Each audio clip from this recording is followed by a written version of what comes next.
महाराज, अगर धर्म उनकी तरफ नहीं होता तो कृष्ण उनकी तरफ नहीं होते, और कृष्ण उनकी तरफ नहीं होते तो भगवान शंकर उनकी तरफ नहीं होते, और भगवान शंकर उनको नहीं मिलते तो दिक्पाल नहीं मिलते, दिक्पाल नहीं मिलते तो अस्त्र नहीं मिलते, और अर्जुन अस्त्र की खोज में यहाँ से वहाँ, लोक से परलोक नहीं घूम रहा होता। नमस्कार मित्रों, स्वागत है आप सभी का श्री महाभारत के इस महान कथानक में, जो कथानक पहुंचा हुआ है वन पर्व में। और वन पर्व में कल आपने वीडियो देखी कि गए हैं दिव्यास्त्रों के लिए, खोज में गए हुए हैं, वहाँ उनको 1 वर्ष का शाप मिल जाता है कि तुम नपुंसक बन जाओगे, क्योंकि उर्वशी और ये जो थोड़ा सा कॉन्फ्लिक्ट हो जाता है, ये संवाद होता है, उनको श्राप मिल जाता है। अब इंद्र ने कहा कि देखो ये श्राप नहीं है, ये वरदान की तरह तुम्हारे लिए काम आएगा। तो यहाँ पर सब प्रसन्न हो जाते हैं कि हाँ ठीक है, अच्छी बात है। तो मित्रों, अर्जुन अभी इंद्रलोक में ही होते हैं। वहाँ पर एक ऋषि आते हैं, महर्षि लोमश। वो कहते हैं कि ये व्यक्ति जो है, ये मृत्यु लोक से यहाँ पर कैसे आ गया, और अगर यहाँ पे आ भी गया तो इसने ऐसा कौन सा कार्य करा हुआ है कि तुम इतना सम्मान दे रहे हो। तो इंद्र बताते हैं महर्षि लोमश को सारी बात कि ये कौन है, मेरा बेटा है, और सिर्फ ये मेरा बेटा नहीं है, ये इसलिए नहीं यहाँ बैठा कि ये मेरा बेटा है, ये इसलिए यहाँ बैठा है क्योंकि ये डिजर्व करता है। अब सारी बातें बताते हैं पुनर्जन्म की, कि नर नारायण वाली जो बात है, जो बद्री धाम है, जो बद्री आश्रम है, वहाँ पे रहने वाले ये लोग हैं, इन्होंने क्या किया है, कितनी तपस्या करी है, कितना पुण्य अर्जित किया है, और किस प्रयोजन से इनका जन्म पृथ्वी पर हुआ है, ये क्या करने के लिए जा रहे हैं। इंद्र बताते हैं कि अभी जो निवात कवच हैं, इन्होंने बहुत परेशान कर रखा है देवताओं को, ये हमें कुछ समझते ही नहीं है। तो अभी मैं कृष्ण से ये सारी बातें नहीं कर रहा हूँ, बिकॉज कृष्ण का प्रयोजन ये नहीं है, वो ये करने वहाँ पर नहीं गए हैं। इनकी मृत्यु अर्जुन के हाथों लिखी है, और अर्जुन में वो क्षमता भी है, वो सामर्थ्य भी है कि जाकर निवात कवचों का ये वध कर दें। तो एक कार्य हमारा ये भी ये सिद्ध करने वाले हैं, जल्द ही करेंगे। लेकिन हे महर्षि, आपको पता है कि इनके 4 भाई और इनकी पत्नी वहाँ जंगल में है, उनको बड़ी चिंता हो रही होगी इनके बारे में। तो कृपया आप यहाँ से काम्यक वन में जाइए, वहाँ जाके बता दीजिए कि अर्जुन स्वस्थ हैं, सुरक्षित हैं, और दिव्यास्त्रों को इन्होंने ग्रहण कर लिया है, ये कुछ सीख रहे हैं। महर्षि लोमश ने कहा ठीक है, बिल्कुल ऐसा होगा। वो चले गए। तो अब आज की जो मेन कहानी है वो ये है कि धृतराष्ट्र को जब चलता है पता कि अर्जुन को भगवान शंकर मिले, दिक्पाल मिले, उन्होंने शस्त्र दिया, अस्त्र दिया, तो ये बहुत भय से व्याप्त हो जाते हैं कि अब क्या होगा हमारा।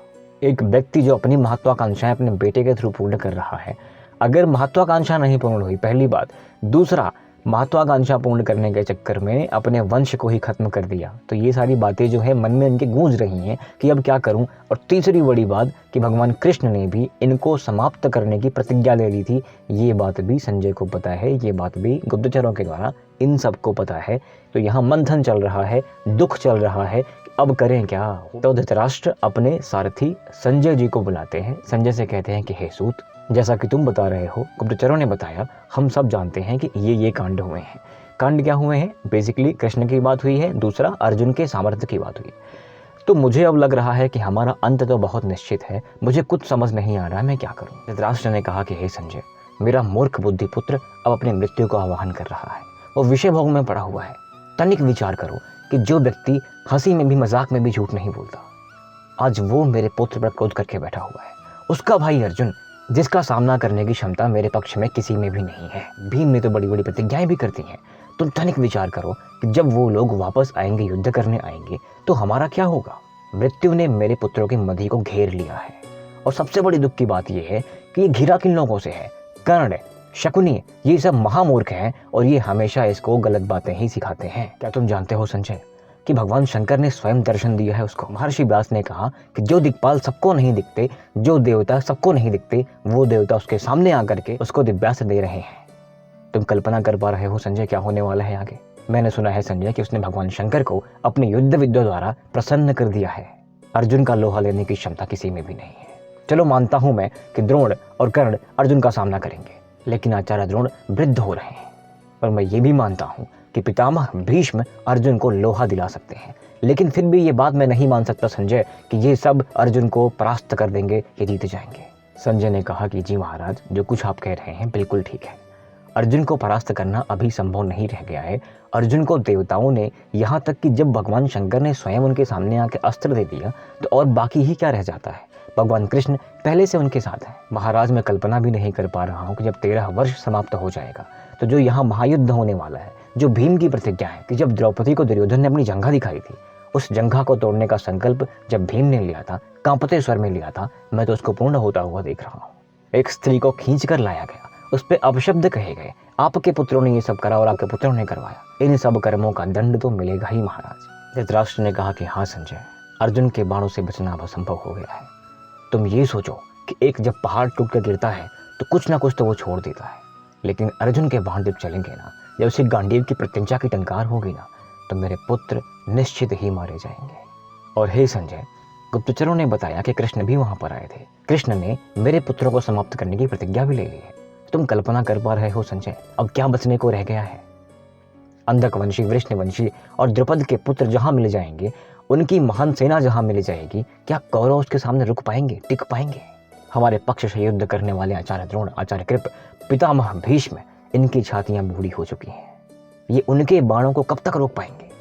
इसलिए हे संजय, मुझे बहुत दुख हो रहा है ये कहते हुए और ये सोचते हुए कि हमारा अंत बहुत निकट है। और उससे बड़ी बात यह है संजय कि हमारा अंत हमने स्वयं अपने हाथों से लिखा है। मित्रों, आपको पता है ना कि संजय एक प्रखर वक्ता थे और संजय सत्य कहा करते थे। संजय ने सारी बात हाँ कर दी कि हाँ, इस सब के उत्तरदायी आप ही हैं। आप अपने पुत्र को नहीं त्याग सकते, आपने जुआ नहीं रुकवाया, आपने स्त्री का अपमान होने दिया, तो जो कुछ इसके बाद होगा महाराज, उसका उत्तरदायित्व तो भी आप पर ही रहेगा।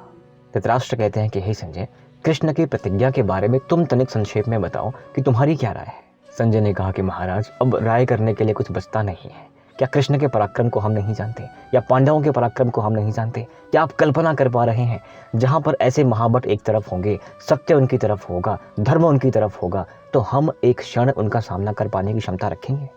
महाराज, अगर धर्म उनकी तरफ नहीं होता तो कृष्ण उनकी तरफ नहीं होते, और कृष्ण उनकी तरफ नहीं होते तो भगवान शंकर उनकी तरफ नहीं होते, और भगवान शंकर उनको नहीं मिलते तो दिक्पाल नहीं मिलते, दिक्पाल नहीं मिलते तो अस्त्र नहीं मिलते, और अर्जुन अस्त्र की खोज में यहाँ से वहाँ, लोक से परलोक नहीं घूम रहा होता। इसलिए महाराज, अब हमें ये समझ जाना चाहिए कि हमारे विनाश का समय आ चुका है। दिन ब दिन कई वर्ष बीत भी चुके हैं, 13वां वर्ष बहुत दिन नहीं रह गया। तो मित्रों, आज के लिए बस इतना ही। आपके सपोर्ट के लिए बहुत बहुत धन्यवाद। मिलते हैं जल्द अगली वीडियो में। मित्रों, एक बहुत ज़रूरी सूचना अगर मैं आपको दूं तो वो सूचना कुछ ऐसी है कि हो सकता है मुझे पुराने पन्ने विथ ब्रजेश मिश्रा पॉज करना पड़े, बंद करना पड़े। रीज़न ये है कि अगेन वही जो मैं आपसे हमेशा कहता आया हूँ कि जिस काम से हमारा घर चल रहा हो वो प्रायोरिटी होती है। तो मेरी नौकरी, मेरी जॉब मेरी प्रायोरिटी है। मुझे नोएडा के एक बहुत बड़ी कंपनी से एक ऑफ़र आया हुआ है, और वो ऑफ़र बहुत बड़ा है, आप समझें। बट उनकी दो ऐसी कंडीशन हैं जो थोड़ी क्रिटिकल हैं। पहली कंडीशन ये है कि मुझे रिलोकेट करना पड़ेगा, जो कि थोड़ा सा टफ लग रहा है मुझे। मैं कैसे करूँगा, आई डोंट नो। दूसरा कंडीशन ये है कि मुझे ये सब बंद करना पड़ेगा, जो कि थोड़ा सा तकलीफ़ दे रहा है, बिकॉज़ बड़े दिल से वीडियो बनाई है मैंने।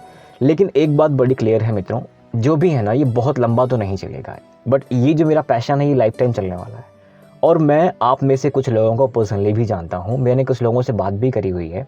तो अगर ये वीडियो का जो सीक्वेंस है ये बंद भी होगा या पॉज भी होगा कुछ टाइम के लिए, तो भी मैं आप लोगों से जुड़ा रहना चाहता हूँ। अगर मैं कुछ नाम लूँ तो शशिकांत जी हैं, कैप्टन, जिन्होंने बहुत सपोर्ट किया है। अंग्रेज भाई हैं, आनंद भाई हैं, मतलब बहुत सारे ऐसे नाम हैं जो मैं भूल ही नहीं सकता।